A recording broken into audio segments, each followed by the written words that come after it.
Hi everyone, welcome to the RealCyberDoctor podcast. My name is Linette. I'm the Cybersecurity Bootcamp Program Coordinator.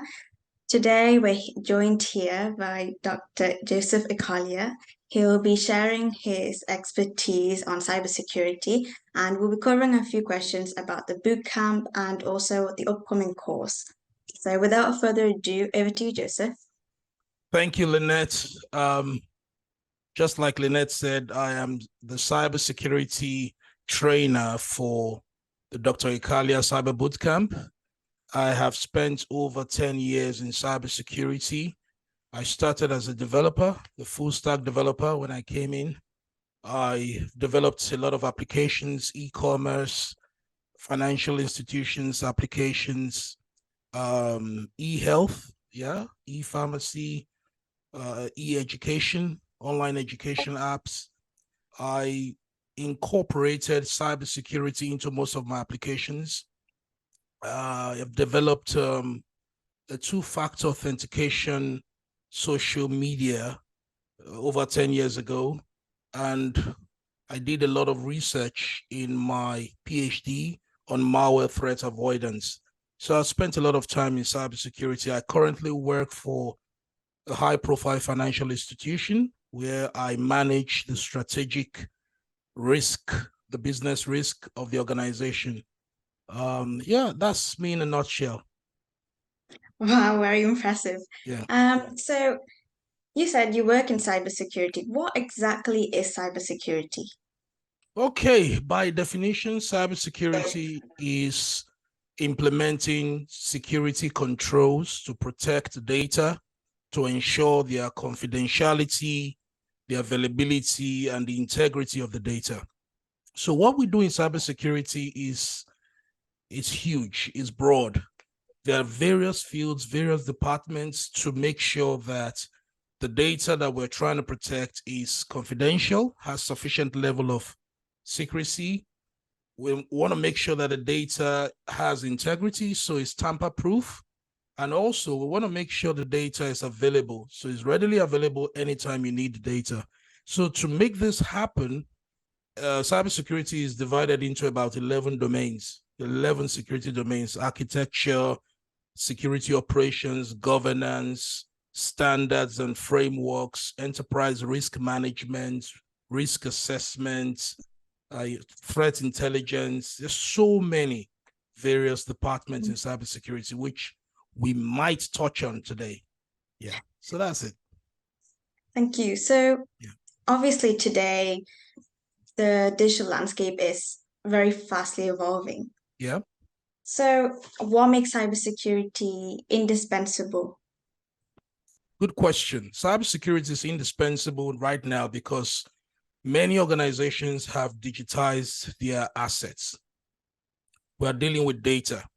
So because data is important to the organization as a digital asset, we need to make sure that the infrastructure that provides these facilities to make sure that the data is accessible for the business as usual, the infrastructure is well protected, is safeguarded against risk, right? So risk management regarding the data and the infrastructure on that data, the infrastructure that data sits on, is the main thing that makes it indispensable. So for example, if you are protecting emails, your communication through emails, you want to make sure that there is encryption end to end. You want to make sure there is filtering, spam filtering. You want to make sure there is integrity. So you have your authentication, your signature authentication on your emails. You want to make sure that when you need those emails, it's readily available. So cybersecurity is important because everything now is digital. Some organizations even leave their assets, their digital assets, on emails. We have cloud infrastructure. Now we have emerging threats like deepfakes, phishing, where people start using artificial intelligence to mimic senior members of an organization to, fool other people in the organization to execute their threats. So social engineering has been exponentially increased because of new threats like AI and deepfakes. So that's what we are trying to protect, and it's extremely indispensable. And we're also going to talk about, maybe if we have time, the incorporation of Web3. So cybersecurity is important because now the web is moving from just user-generated content, which is social media, to finance, user-generated financial infrastructure, blockchain, Web3, decentralized infrastructure, decentralized autonomous organizations. So now you are your own bank. Before we rely on financial institutions, central authorities to protect our money. Most people now are involved in the process of protecting their own finances. So because of all this, it's hard to keep up with this tech. We need cybersecurity. We need to make sure that what we are using to protect all this infrastructure and the data is appropriate, is adequate. Yeah, so that's the importance here. From what you're saying, it's very fastly evolving. So how do you, as a cybersecurity expert, keep up to date? Good question. How do you keep up to date with all these emerging technologies and threats? To be honest, it's not easy. I see AI sometimes as a double-edged sword. You could use AI to scale your cybersecurity operations. For example, with threat detections, most organizations have embedded systems that has some form of AI to detect intrusions on their networks, on their endpoints. So most times those facilities also have mechanisms to update the database, which is the signature of the threats, static, dynamically, to update those database, to detect emerging threats. It's not easy for individuals or people or humans to do these kind of operations at scale anymore. So we use automation to protect the organization. As a human security researcher or expert, you need to keep up to date with the latest news. We read security advisories from the vendor. For example, Microsoft releases advisory on patching every second Tuesday of the month. So you keep up to date with Microsoft's security advisory. A lot of vendor vulnerability management programs allow you to subscribe to their systems to get alerts whenever there is news, something updated that needs to be updated. So yeah, there's automation. There's the human aspect of keeping yourself up to date with emerging threats. So you're saying that although you're definitely deep into the workforce, even people who aren't in cyber can also find information like this online. You were saying about the vendor. Yes, of course. You could. There is, I forgot to mention, there is vulnerability databases. You could check, and all these things are using some form of machine learning now, because it's extremely huge. We have a cybersecurity consortium, so an amalgamation of a lot of products and vendors coming together, to open source their threat databases to make sure that the community gets rich and updated information. We have evolved with this information sharing. So that's one of the ways. I think that's the most important way to keep up to date. Yeah. Thank you. Another question is, with an increasing amount of personal information stored online today, how does cybersecurity serve as a safeguard for protecting sensitive data? Okay.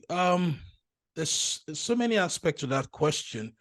We need to break down the terminology cybersecurity and put it in context.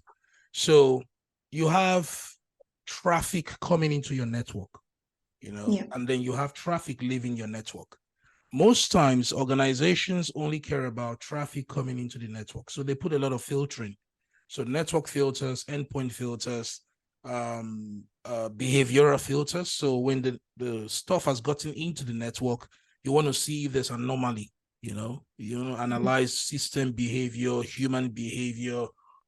So those are safeguards to protect sensitive data. But what a lot of organizations don't consider is the data that is going out of the network, right? Yeah. We call it the egress filtering, right?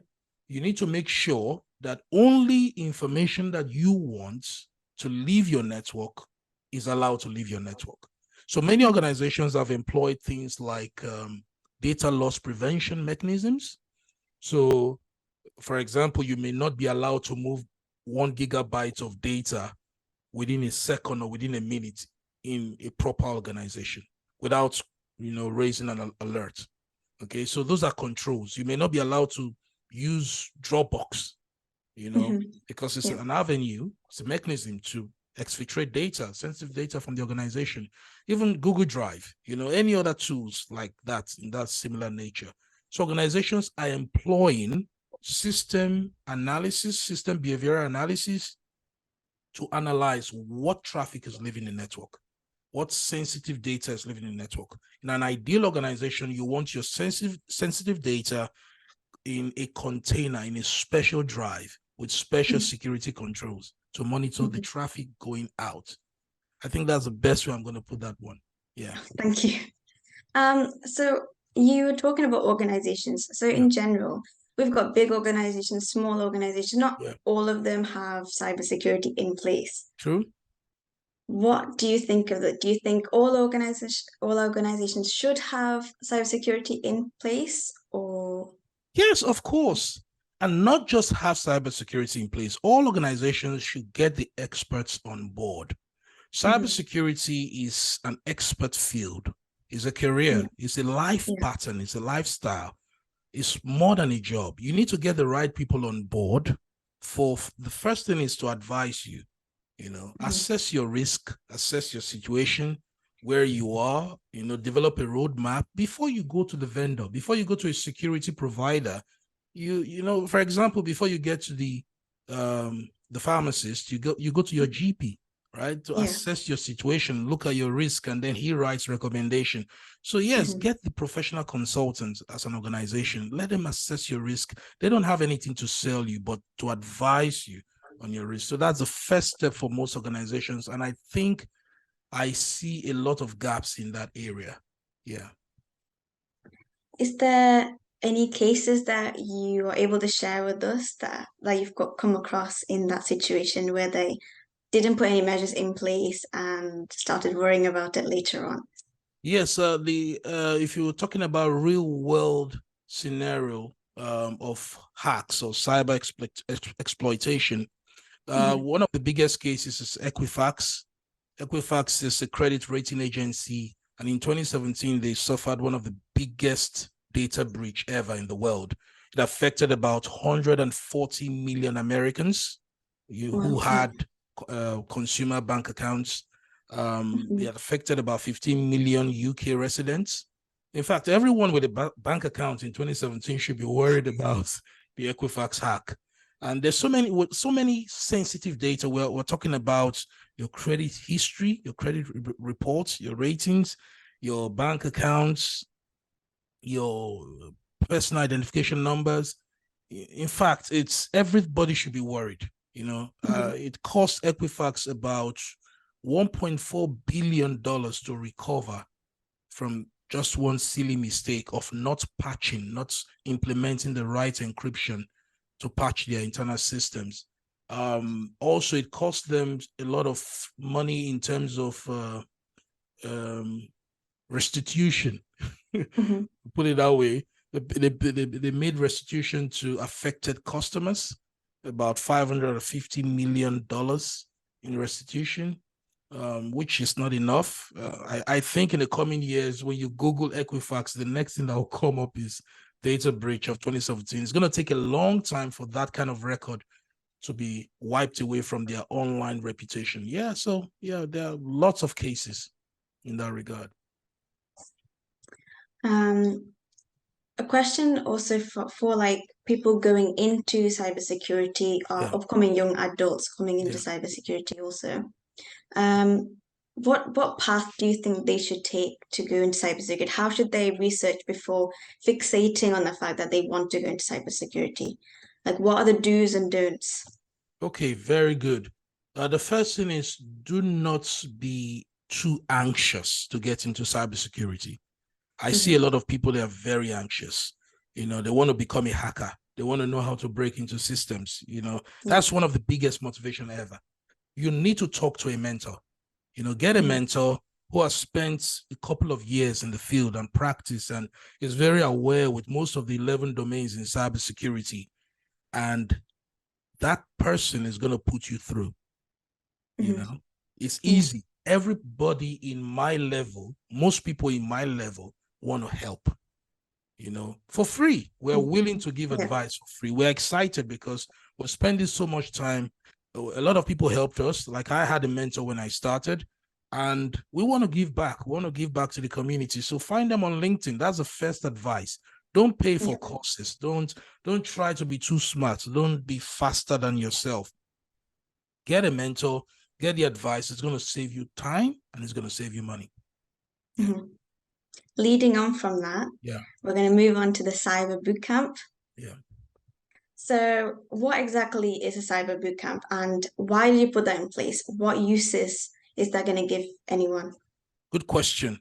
The Cyber Bootcamp is born out of the inspiration behind the Cyber Bootcamp is people always requesting that I teach them to become cybersecurity experts. I have friends all over the world who have been asking me, Joseph, I want to be like you. I want to have, the skills you have. I want to follow your path, your footsteps. So instead of me trying to give them one-on-one coaching or one-on-one training, so I decided to set up this platform so that it can benefit a lot of people. Okay. So it's gonna scale. The most important part of it is scaling my experience, my years of experience in cybersecurity to a wider group of people, right? So that is the most important part of the bootcamp. The bootcamp is also a platform to create awareness. Because of these problems I've identified that people are anxious to get into cyber. Somebody was telling me they're going to pay someone £20,000 to learn how to be a cybersecurity professional. Yeah, £20,000. Like, you don't even pay that much in most universities. Why don't you just go get a PhD? So cases like that, they inspire me. They inspired this bootcamp process, this bootcamp platform. I want to create the awareness that you don't need thousands of pounds to become a cybersecurity professional, right? You need a mentor. You need somebody that will guide you. First of all, you need to assess yourself too. You need to have the personality, that curious nature that wants to learn. You need to be someone who has a ferocious desire to learn everything, whether it's blockchain, AI, Web3, virtual reality, metaverse, anything that comes your way, you're reading about it. You're reading white papers. You're reading security reports. You're reading bulletins, news magazines. You're going to free events. If you're not that person, don't pay a dime. Because no course on this planet is going to make you a cybersecurity professional. No certification is going to get you the job that you want. They'll probably get you an interview, but within the first 5 minutes of the interview, everybody's going to figure who you are. So it's easy. You need to experiment. There's so many things you need to do, which I want to open people's eyes to through the bootcamp. So this is Cybersecurity Bootcamp. For those who want to know more about, even if they already have a career, can anyone and everyone interested in cybersecurity join this bootcamp? Yes, anyone is interested. It's open to all. If you go to my website, josephicalia.com/cyberbootcamp, you're going to see the meeting is there. It's unrestricted. The next bootcamp we're going to talk about the dates is October 7th. It's open. Just click the link, but make sure you register first. Make sure you register. If you've registered in the previous bootcamps, we had two previous bootcamp, August 12th and September 2nd. no need to re-register again. Just register if you're just starting out. Share the link with your friends. It's open to anyone. It doesn't matter your age, your race, your financial, social, economic background. It doesn't matter. Just register. Yeah. The first cybersecurity bootcamp, which just happened 2nd of September, That's you actually the introduced. second one. That's the second one, not the It's first the one. second. Yeah. Sorry, my bad. Yeah. 2nd of September. You introduced a cybersecurity course, which is run by you. Yeah. Can you share what that's about? What you're going to cover, and how is this particular course different from all the other cybersecurity courses? Fantastic. A lot of cybersecurity courses in my years of experience have no context, right? It's not for the starter. It's not for someone who just wants to start in cybersecurity, an intern. You don't need to go and start paying for expensive courses. I don't want to call their names so they don't come after me. I don't want to call those certification bodies out. You need experience. You need real world experience, real one. You need someone to sell experience to you. When you get to a cybersecurity job, and I'm sure you're going to attest to it because you interned under me last year, right? You're going to attest to it that when you start the job, it's nothing like what they teach you in your certification course. And I'm sure you did some certification training. How many did you need to use in your day-to-day work? Not much. Almost nothing, right? Almost zero. It's for reference. Most of these things you learn in certification is good for reference, right? It's good when you are in the job. When you've gone further, they've given you a specific project. Everything is specific. So if you need to do a log analysis, syslog analysis in depth, of course, then you need knowledge from Sys Plus, Security Plus, or Network Plus, whatever CompTIA Plus certification you like. Then you need specific knowledge, right? So most of the time you're going to be doing with everyday business as usual. Like there's an alert on endpoints. The alert has been dealt with. How do you triage? How do you prioritize that? If you don't understand malware, you don't understand the characteristics of malware, which you don't need in a course, they would not go in depth in a course, you'll be in trouble. Right? You put the organization in trouble. Their service level agreements will be messed up because you don't understand the business of security. So the course I'm introducing is to give you a clear picture of what's the day-to-day business of a security operations officer, security analyst, vulnerability manager, threat manager, threat hunter, risk manager, cybersecurity engineer. What's your day-to-day job like? And the only way to understand it in depth is for you to have context, project-based learning. So I'm going to be introducing projects. My students are going to be lifetime. They're going to be lifetime mentees. When you get the course, you'll be in a program called the Real Cyber Nation, where you're going to get lots of projects to keep you busy. I work with a few people that need talent, they need skills, and they have problems to solve. So most of those problems are outsourced, and they will be outsourced to you. For example, can you do an investigation on emails? So there's this new wave of spam and phishing and the Nigerian 419 emails. How do you reverse engineer an email header using free tools and open source tools? How can you write a practical report that can be tendered to an executive board and also be used in legal proceedings that will have legal ramifications? So that's the point. That's why this course is important. Even how to get a job, how to write a CV. I'm going to be exposing people on how to search for opportunities, how to write your CV, how to prepare for an interview from real world experience, not theory, right? Not abstract, not hypotheticals, real world problems. Yeah, it's going to be interesting. So you're saying this will definitely benefit those going into cybersecurity as well. Absolutely. Absolutely. Absolutely. Yeah. So one of the things, just an example, at Yeah. university, there's practicals and so on. Yeah. I don't know yet if they teach everything that happens in the real world or not. Yeah. What do you have to say for students watching you? Okay, students who are in university, I like university. They kind of give you an idea, right? A Yeah. theoretical foundation, which is good, right? And there's nothing wrong with going to the university to have a theoretical foundation. But if it's all what you need, there will be no need for internship. There will be no need for Mm. placements. There is a reason why the university will send you on a 6 months placement or a year placement so that you get practical experience, right? Mhm. But what Yeah. if this experience can come every single day of your life? You don't need to have a 6 months, 1 year experience. That's what I tell students in universities.